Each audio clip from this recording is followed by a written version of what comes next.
Welcome back. Now, the manufacturing sector received renewed interest through the Big Four agenda, which seeks to nearly double its GDP contribution to 15% by the year 2022. The shocks of the COVID-19 pandemic, however, undid gains made, resulting in diminished markets, reduced production and job losses. The industrial machines are now slowly reeling back to life. I had a sit-down with Kenya Association of Manufacturers Chair Muchai Kunyiha to discuss the impact on the manufacturing sector as well as the recovery strategy. Here is how the conversation went. Revenue as well as increasing their market share, but when the pandemic struck, they had to go into survival mode, like the whole economy really, and focus on cost reduction as well as job retention. Now, to discuss just how that sector is doing is Mr. Muchai Kunyiha. He is the chairman of the Kenya Association of Manufacturers, and he shall be telling us how the sector is doing and what is the way forward and if there is a recovery strategy. Welcome. Thank you. Well, how is the situation looking? Well, who knows? It's a very difficult situation at the moment. Obviously, from March, we've seen a lot changing. So when the pandemic first came for the whole world, there was quite a bit of panic. I think we didn't really know what was going to happen next.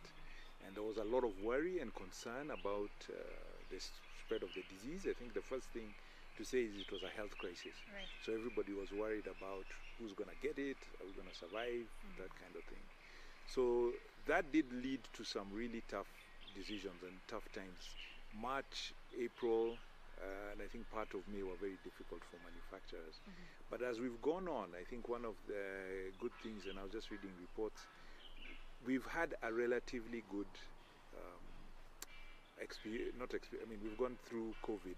We've done well in dealing with the COVID, relatively well, right? I think we've still had loss of life and we've had quite a number of infections. But if you start looking globally and compare to what other countries have experienced and continue to experience, you have to say we're actually very far from our worst case scenario.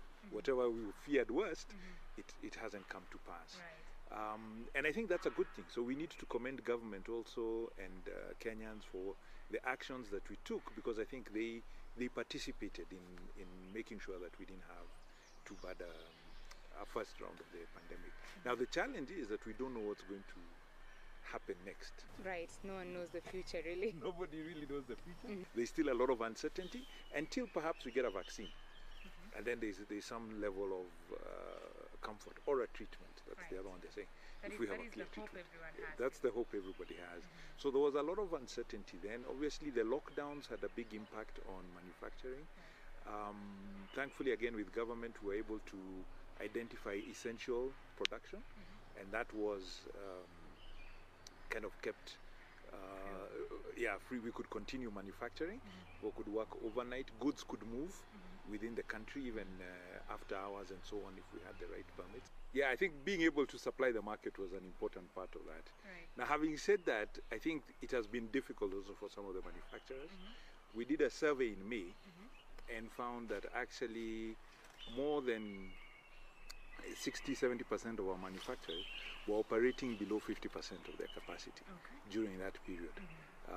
Just given where all the demand went, the orders, people were not asking for new product, and I think it was especially for those who are not doing non-essential goods that became a big challenge. We had a little bit of a challenge with exports as well, people who were exporting to the region. If you remember at the beginning, there were problems at the borders around the COVID test for drivers. How do we get the drivers along? But again, with the help of the Ministry of EAC and Industry, we've been able to smoothen that process.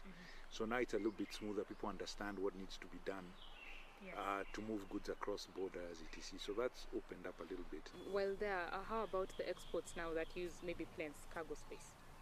Were they affected? Yes, I think especially for things that are flown out, this is mostly agro, horticulture, and flowers and floriculture. There was a shortage of flights. So the flights coming in are not enough to take out goods, because what tends to happen is that the passenger flights also take a little bit of cargo. So now when there were no passenger flights, the cargo was just building up. There was too much cargo, and the ones who came, now the prices shot up significantly, and that was a challenge. It's worth noting also that actually even inputs were a bit of a challenge, because the ships also from especially the East, India, China, Korea, there was a reduced number of ships sailing. So again, imports were a little bit constrained. Some delays in goods, but thankfully I think supply chains opened up pretty quickly. Even after China had closed down and India closed down, we've gone through that rough part for them. But now the challenge is, of course, is what's going to happen next, because to some extent COVID is not gone away. The disease is still with us. It's a new normal. We are learning how to live with it. But I think what we've seen in some countries is, as the case levels rise beyond a certain level, you find that they are tempted to lock down. And then that we go back again. Go back to where we were again, right?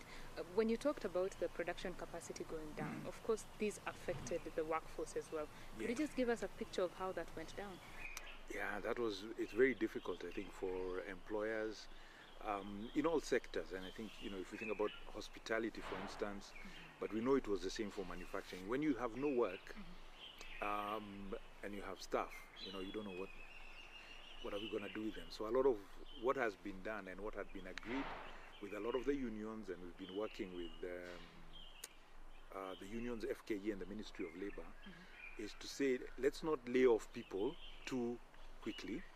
How can we take different stages? So the first stage was just ask people to go on leave, because everybody is entitled to leave at some level. So we're like, okay, just take your leave. But now if your leave days end, then we're in a bit of a problem. So the next step was for people going on unpaid leave. So a lot of businesses were sending people on unpaid leave and saying, look, we'll call you back when work comes back. For an employer, you have challenges with your staff. Besides the human connection of the people you work with, and you work with them together like it's a community of some sort, there is also a thing of skills. So one of the challenges is that if you send people home and they go away, and they go far, they go to Busia or Mombasa or wherever, and then you don't have the skills. You have equipment, you've trained people how to use that equipment, they are the ones who know what to do with it. If you don't have them, there is a challenge.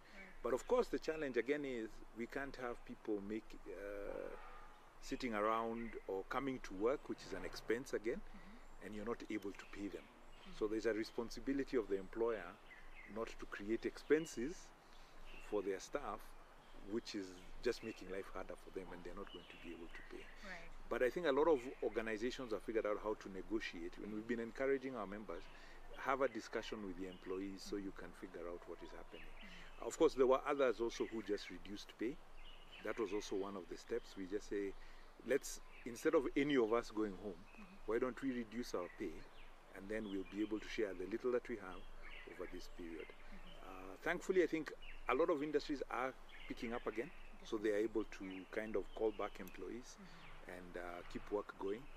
Of course, there's the ones we'll talk about who have retooled, who have moved and started making sanitizer, started making face masks and other PPE things which are related to COVID, and those have been able to continue surviving. In fact, let's just dive into that right now. When the pandemic came, somehow it showed the capability of the manufacturing industry in Kenya, because now we had to look inward for products that we wouldn't even think would be produced in the country. So how did that change, say, the setup of the manufacturing sector? Yeah, it's changed quite significantly. I think there's Ram Emanuel, who was a former assistant to the president. I think he was the chief of staff to President Obama. And he said, never let a good crisis go to waste. What he said is that you can do things which were thought impossible in that crisis. So for a lot of businesses, they never, you never think you can change what you make or start doing something new. Our automotive sector, for instance, and you hear that it's the automotive sector, came up with a ventilator, with a ventilator for people. So these are people who are making car parts, filters and so on, but they were able to get different players in electronics, say, some computers, some medical people, and able to come up with a ventilator. Actually, last week, we got a KBC certification for that ventilator, so hopefully it can be made now broader, not just for this period. So I think what it teaches us is the point of innovation and the opportunity that we have to create new things, and not just to think about the same things that we've been making all the time. We can think about what's new, what is possible. There are many other businesses that have done the same. I think like making beds, even for the health. You know, there was a lot of reacting towards the health.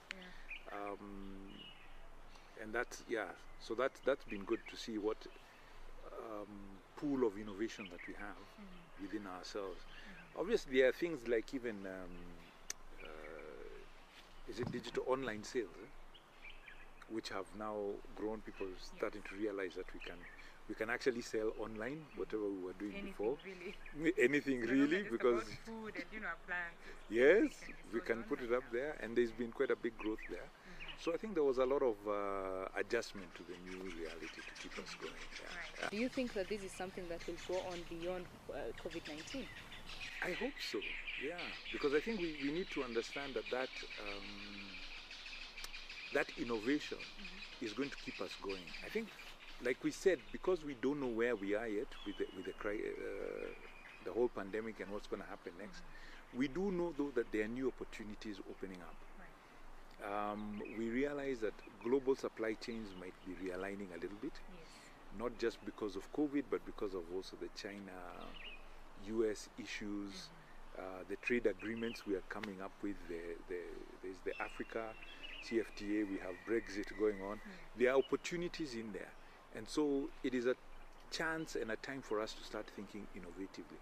What is it that we can do here? Where are those opportunities and those markets that we might be able to manufacture for and get, something into them?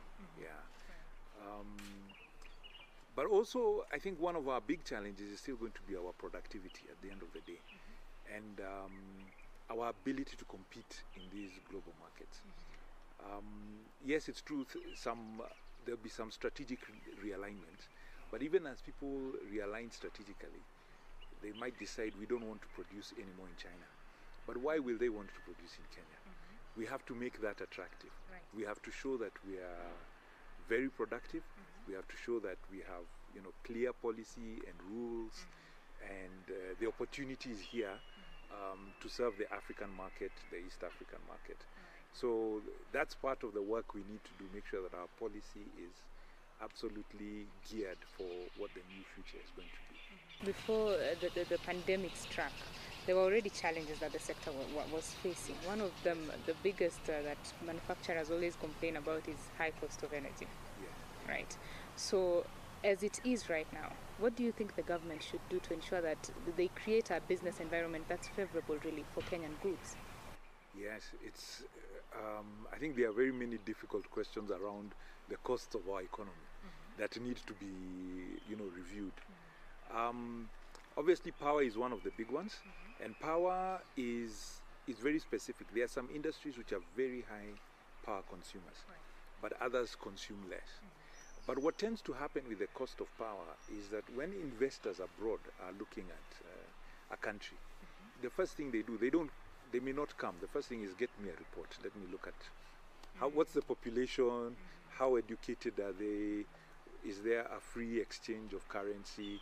They're just looking overly. And somewhere on that list is the cost of power. So when we don't have a competitive cost of power, people can look at Egypt, they can look at Ethiopia, maybe in coming time in South Africa as well, and just look at who is around us. They can look at that cost of power and say, well, we can get power cheaper there. That becomes a mark that even before they've come here, they've decided it's an expensive country. I think one of the things we need to be looking at is just, again, productivity. I think from a government perspective, and it's the same thing with our power companies. I think if we look at the last stats I heard, is something like 19% of the power that is generated is lost. Okay, so this KPLC buys power, 100 units, but they only bill 81. And they don't know where the rest is, where 19 went. Okay. It could be, I'm told it's partly it's transmission lines, partly it's stolen, illegal connections and all that kind of thing. But that's the kind of productivity where we need to, this is something that needs to be focused on. because even a 15% reduction in the cost of power would be great for consumers and for manufacturers. So it's this kind of things that we need to make sure that we are running a little bit more smoothly to make our costs come down. Yeah. As much as no one knows what the future holds, Yes. is there a recovery strategy for the sector? We've gone through that. In the 90s, for instance, when Kenya liberalized, and there was a lot of influx of imported goods and so on, manufacturers had to adjust and become competitive and know their markets. So the key thing for manufacturers is going to be, you need to understand your customers, understand your markets, and start producing towards satisfying their needs. Now, on the other hand, we are saying to government the same thing, that you need to give manufacturers that flexibility and start understanding that the economy is shifting, the global economy is shifting, and the old rules about, for instance, how you tax us and how you charge us, they are no longer the same. If you want these businesses to remain competitive and for manufacturing to grow, the goal is to get it to 15%. We have to now start adjusting our method of engagement, even how we tax, how we grow the economy, what is going to make the economy grow. So for instance, one of the ones we've been having challenges with is like excise taxes. And excise taxes have been going up and up and up, and not just its rate is going up, but also its breadth. We are bringing more and more products into the excise regime. And excise itself is a very, it's a tax on production rather than on revenue or on sales, because you make something, you pay excise.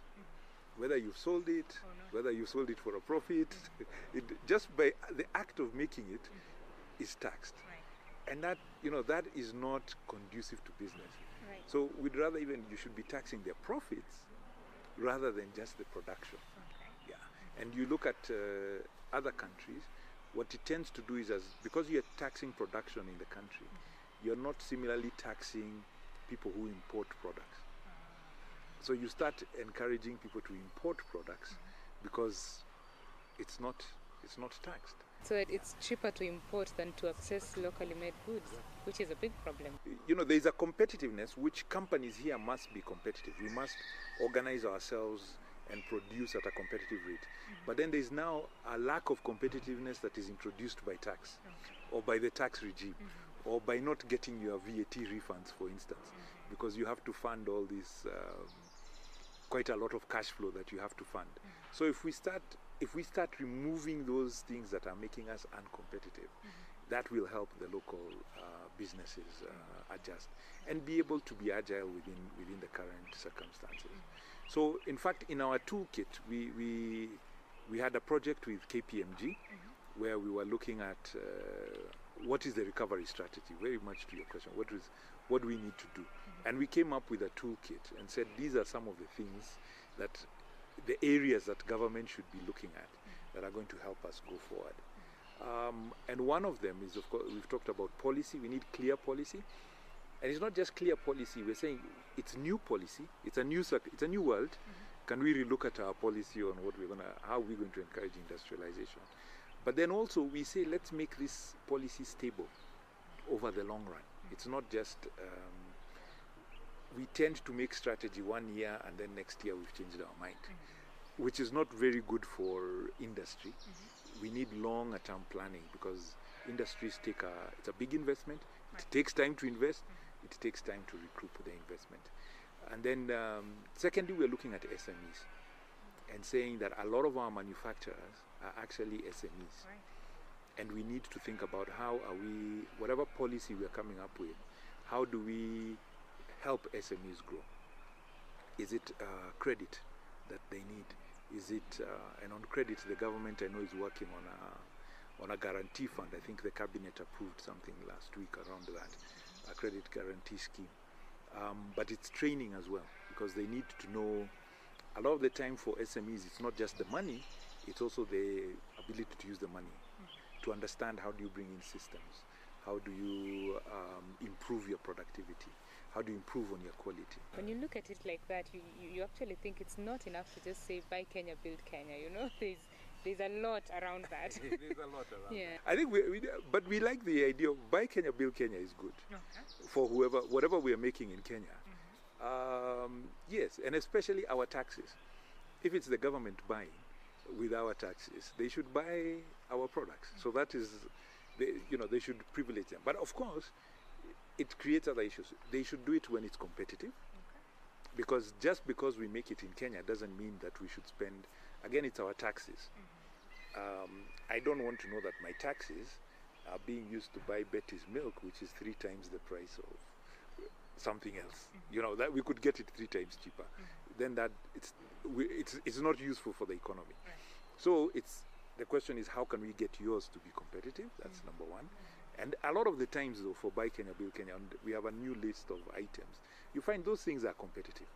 Even if we take shoes like gumboots and boots for soldiers, you can buy them here quite competitively. So it's not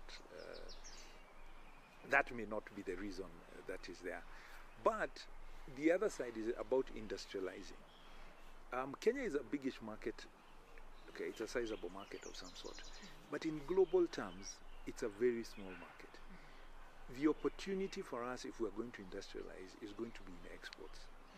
And if any country that has industrialized, it is about exports. Unless you're China or the US, where you have a huge internal market of 1 billion plus people, maybe India as well, then you can industrialize locally. But we are what are we now, 50 million? Yeah, about 47 or something there, yeah. The East African market might be getting us, if you include Ethiopia, maybe we are 200 million or so, 250 million. So there's an opportunity there to sell to those people. So that's an export opportunity. So as long as if you start making for export and start thinking we are making for the world, then you have a huge opportunity. One of the opportunities, for instance, in Kenya, we have with the US is it's called the Africa Growth and Opportunity Act, AGOA, and the things listed there. Currently, we only sell some apparel. That's our main part, and I think some nuts are going through there. But that is a market of, several $1 trillion. If you got, 0.5% of that, whatever you're making, handkerchiefs, just make handkerchiefs and get a bit of that market. It's fantastic, but it's an export market. So we then have to have our mindset to what are we doing for that export market, what's their quality requirement, what are their tariff requirements, how do we open up those markets. Okay, as we come to a close of this conversation, what would be your closing remarks? What is the way forward now? Yeah, the way forward. Okay. So I think one is, and like I talked about before, is to think about resilience, is to say that, you know what, it's a tough time, there are difficult times, but there is a way through this. There is a way out.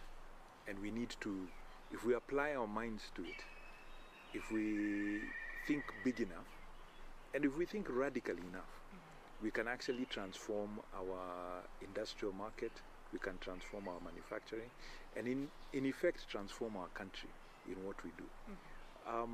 We are calling for a total rethink of, let's say we're saying we're rethinking what's our industrial policy. How are we going to grow these industries that will make things, 15-30% of the economy. Interestingly enough, and COVID gives us this opportunity to rethink. There is no government in Kenya that has not wanted to grow industry since 1963. It's always been there in the plan. But we are where we are. We've grown. I think the number of industries have definitely grown. The absolute value of industry has grown. But we also know we are not industrialized as we dreamed. As we want to also for 2030. We are a little bit behind about where we want to go. So this is a time for us to start asking those questions and say, okay, so why are we not, what is holding us back? And then we deal with those issues that are holding us back so that we can be able to move forward. You mentioned some of the things, the cost of power, the policy stability, access to markets. If we start discussing those things and saying, let's improve on those, then we should be in a good position to say, 2020 was a difficult year, but it was the beginning of something new. That's when we started, that's when we changed and became something new. And that's the hope. And I think we have the opportunity. Yeah. Okay. Thank you very much for speaking with us. All right. Right. Hope is the message here, that it could be an opportunity, that 2020 was not bad after all. It opened our eyes to ensure that we take advantage of the opportunities that there are in growing the manufacturing industry. There is hope for the growth and prospering of that industry. My name is Betty Kiptum. I have been speaking with Muchai Kunyiha. He is the chairman of the Kenya Association of Manufacturers, and we have been talking about the state of the manufacturing sector in Kenya 2020 and what the future